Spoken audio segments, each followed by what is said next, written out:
Mr. Speaker, the education sector plays a vital role in economic development by enhancing human capital, driving innovation and improving productivity. To this end, the government continues to invest in education to raise learning outcomes and ensure equal opportunities for all. Mr. Speaker, I have proposed a total allocation of 702.7 hectares, which is almost 28% of our entire budget. 7.2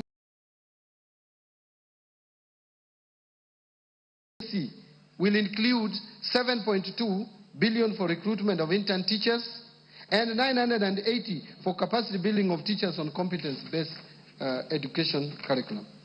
Further, I have proposed an allocation of 7 billion for free primary education, 28.9 billion for junior secondary school capitation, and 51.9 billion for free day secondary education.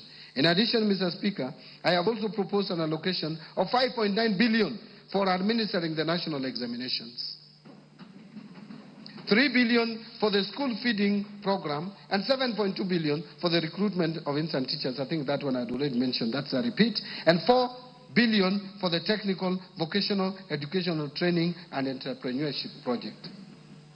Mr. Speaker, to enhance infrastructure development and provide a safe learning environment in our schools, I have proposed an allocation of 1.7 billion for primary and secondary schools infrastructure, and 1.4 billion for construction and equipping of technical training institutes and vocational training centers. In addition, I have proposed 13.3 billion for the Kenya Primary Education Equity in Learning Program, and 2.3 billion for the Kenya Secondary School Quality Improvement Project. Mr. Speaker, other proposed allocations to the education sector include 993 million for research, science, technology and innovation, 41.5 billion to the Higher Education Loans Board for provision of loans to university and TVET students, and this has increased from 35 billion to 41.5 billion for health.